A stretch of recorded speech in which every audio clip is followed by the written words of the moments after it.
7:34 de la mañana. Gracias, como siempre les digo, por estar conectados todos los días en vivo con nosotros. Y es que Venezuela está a punto de vivir una nueva jornada electoral. Este 27 de julio se llevará a cabo las elecciones municipales en nuestro país, pero con viejos rostros, aparentemente, podríamos decir que años de control político han hecho que el poder deje de ser un cargo temporal y se convierta de alguna manera en una estancia indefinida. Hablamos de funcionarios que llevan más de una década en los mismos puestos, usted lo ha visto, sabe quiénes son, pero ¿cómo se explica esta falta de renovación? ¿Dónde queda la competencia, la alternancia, la meritocracia? Pero para hablar de estos temas, nos acompaña hoy Nickber Evans, él es politólogo, a quien le damos la bienvenida y las gracias por acompañarnos. Nickber, bienvenido. Saludos, Laura. Muchísimas gracias por la invitación. Igualmente, saludos. Mira, a ver, la política venezolana parece girar en torno a figuras que de alguna forma no solo se repiten en las boletas, sino que han permanecido por años en el poder, bien sea en alcaldías, en gobernaciones, incluso en la presidencia, ¿no? Pero particularmente en el ámbito local y municipal, la renovación parece una excepción y no una regla como en democracia. ¿Qué factores explican esta permanencia de los mismos nombres en el poder? ¿Se trata de un diseño estructural que impide la emergencia, digamos, ¿no? De nuevos liderazgos, Nilmer? Hay una preconcepción del desarrollo de una hegemonía en el poder, una casta que además se ha sujetado a una justificación constitucional. Recordemos que la Constitución del 99, que la mayoría de los venezolanos hoy defiende, tiene una enmienda que deforma la esencia de la Constitución del 99, que es la enmienda de la reelección indefinida que utilizó Hugo Chávez Frías para eternizarse en el poder. No le duró mucho, evidentemente, a él como persona, pero sí a su proyecto político.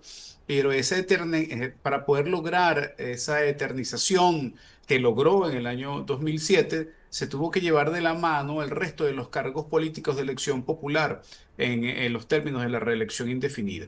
Sin duda alguna, este fue uno de los más grandes avances para su proyecto hegemónico con visos totalitarios y un gran error de la ciudadanía, porque al final fue una decisión popular el tema de la decisión de la enmienda en relación con el tema de la reelección indefinida en aquel tiempo. Todavía se podía creer en el sistema electoral en aquel momento y se asume que fue una decisión mayoritaria el tema de esta enmienda, no así el tema de la reforma. Recordemos que la reforma se rechazó por la mayoría de la población venezolana, que era mucho más brutal el cambio que se estaba generando. Solamente aquí se cambió un artículo y esto ha traído como herencia el hecho de que más de o aproximadamente el 60% de los cargos que se van a elegir este 27 de julio tengan la aspiración del más del 60% de quienes están en los cargos a volver a ser reelegidos. Y además esto está profundamente estimulado por el Partido Socialista Unido de Venezuela, que es el partido con pretensión hegemónica. Ellos dan un margen planificado de renovación para salir de aquellos que han sido incómodos, de aquellos que no les ha favorecido en el avance de su proyecto o que le ponen en riesgo el avance del proyecto hegemónico y totalitario que desarrollan a nivel nacional y que en este caso se delimitan a los ámbitos territoriales municipales. Pero en general, quienes entran en la carrera dentro del partido para aspirar a cargos de elección popular, pues tienen la aspiración de quedarse en ese cargo de manera eterna si lo hacen exactamente de manera complaciente, tal como exige el Partido Socialista Unido de Venezuela. Ojo, y esto no es una cosa solamente del sector de gobierno, de quienes están en el poder, que efectivamente lo desarrollan de manera mucho más profunda.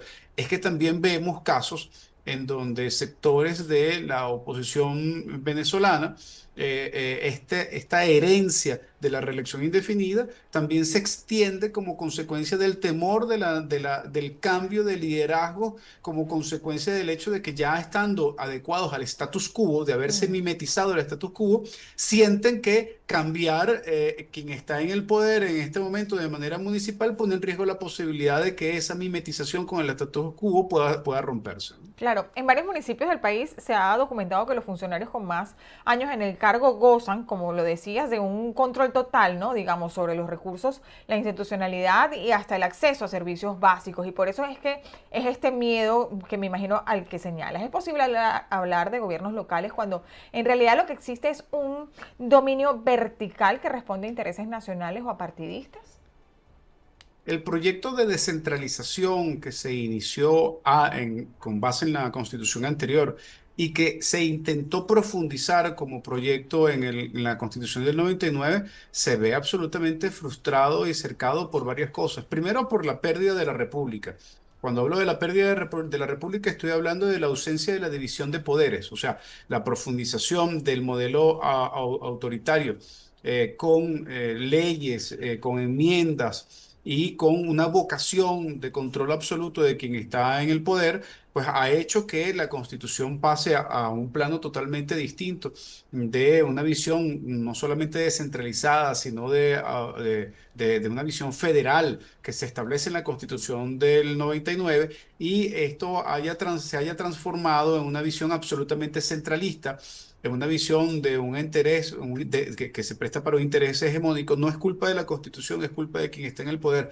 La Constitución que tú pongas en el medio puede ser violada y vulnerada por quienes han decidido vulnerar el poder en este sentido. Y por supuesto que al afectar la visión del Estado que está visualizado en la Constitución, que es de un Estado federal y descentralizado a un Estado centralista, incluso con una visión y pretensión de hegemonía de un partido único, por supuesto que esto va afectando de manera determinante el establecimiento del elemento de control final para los municipios, que es el tema del situado constitucional y de los Mm, recursos que se asignan para la posibilidad de su funcionamiento y el apoyo de proyectos en este sentido. Generalmente la estrategia es que alcaldía que no está en manos del control del poder central, tiene dos opciones: o se pliega totalmente, como alcaldías que incluso han tenido que ceder su parte administrativa para miembros del Partido Socialista Unido de Venezuela, para complacer la posibilidad de que haya recursos y ejecución de proyectos, o simplemente son cercenados en la posibilidad de la transferencia de recursos e mm. incluso si van en contra de la política, pues son destituidos y presos. Como ha sucedido con varios alcaldes señalados de narcotráfico o de corrupción, o simplemente por haber apoyado a Edmundo González Urrutia el año pasado. Pues vemos como incluso recientemente un alcalde del Sí, estado Táchira en pleno juicio ha le dio un sufrido un infarto. infarto Sí. y simplemente porque está preso por haber decidido apoyar a Edmundo, y pues le imputan cualquier cosa y cualquier cargo para entonces poder tener el control de ese municipio. Nigmer, en paralelo a la falta de relevo político, se ha denunciado un patrón creciente de detenciones, amenazas, inhabilitaciones, como bien lo decías, contra dirigentes emergentes o figuras críticas incluso. Podríamos decir que estamos frente a una política deliberada de vaciamiento del liderazgo opositor, sobre todo. ¿Cuál es el mensaje que el poder intenta enviar con estas acciones? El terrorismo de Estado es una estrategia que está precisamente acompañando la extensión de la búsqueda de la hegemonía de quienes están en el poder hacia una visión totalitaria. En una condición autocrática, este terrorismo de Estado es una herramienta fundamental, especialmente si se ha perdido la capacidad de legitimidad. Quienes están en el poder han vivido dos momentos: un momento de altísima legitimidad, en donde lo que hacían no tenía que entrar en mucho cuestionamiento, porque Chávez tenía sin duda, una legitimidad, un carisma, un apoyo popular que hacía que, aún a pesar de que se cometieran irregularidades, esto tenía apoyo de la gente.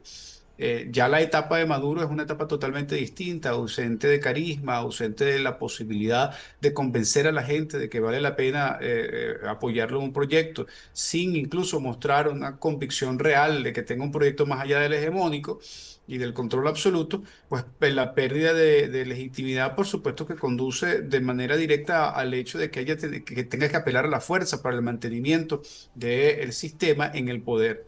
Y esto, por supuesto, que atiende en principio, a la posibilidad de la aplicación del terrorismo de Estado contra figuras que puedan atentar o movilizar o articular en contra del mantenimiento del status quo. Mm, Y dentro de esta gama están no solamente los líderes opositores, que son víctimas permanentemente de acoso, persecución, cárcel, muerte, y destierro, sino que además también están liderazgos que dentro de la disidencia que se ha generado como consecuencia de tener el apoyo del 55% a pasar a tener no más del 15% de apoyo del electorado, pues en ese 40% hay una serie de dirigentes que se han ido desprendiendo del proyecto y que también han sido objeto de persecución, acoso,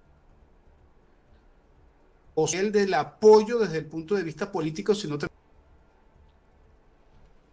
no fue de chavismo, también está en este momento siendo sí.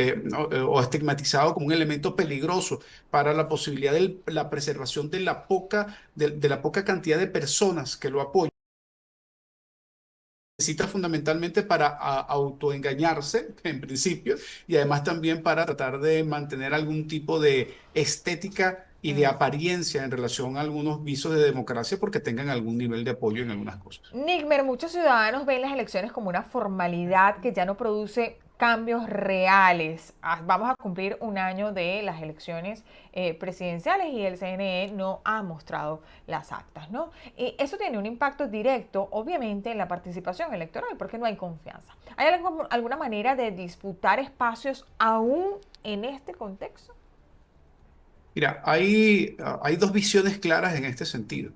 Hay una que, bueno, yo diría que tres. Hay una que es la que se ha entregado por completo a lo que dictamina quien está en el poder y que termina siendo una oposición complaciente. Esta oposición complaciente maniobra a partir de la conveniencia de poder tener acceso a los recursos y poder tener algunas pequeñas cuotas de poder, pero esto cada vez se va eliminando más, por cierto. Ese Ujú. segmento cada vez queda más marginado porque entonces hay una pretensión hegemónica, como he dicho ya anteriormente, por parte de quienes están en el poder. Hay una segunda tendencia que es la tendencia a tratar de resistir en medio de la participación electoral a sabiendas que corren el grandísimo riesgo de que la arbitrariedad se les imponga, pero tienen la convicción de que no hay que perder espacios, es quizás la frase que los sintetiza. Pareciera que este sector, aún a pesar del esfuerzo, también es víctima exactamente del otro aspecto, del aspecto de la tendencia hegemónica que ya amenaza con tener asumir el control de todas las alcaldías sin ningún desparpajo, ¿no? A pesar de cualquier resultado electoral. Y por supuesto que esto desmoviliza un porcentaje importante de la población que siente que el esfuerzo no vale la pena. Sin embargo, este segundo segmento dice, bueno, ¿por qué si valió la pena el 28 de julio del año pasado, a pesar de que Claro. sabíamos que podía arrebatarse, pues no participar en esta? Y un tercer ámbito, que es el ámbito que llama a la abstención. Como consecuencia de la necesidad de generar algunas alternativas que no están dentro del marco electoral. Quienes estamos en el territorio venezolano, pues es evidente que este tercer segmento no es precisamente el que nosotros podamos convocar y queda básicamente en la diáspora venezolana la posibilidad de hablar claramente sobre este tema y sobre lo que están planteando.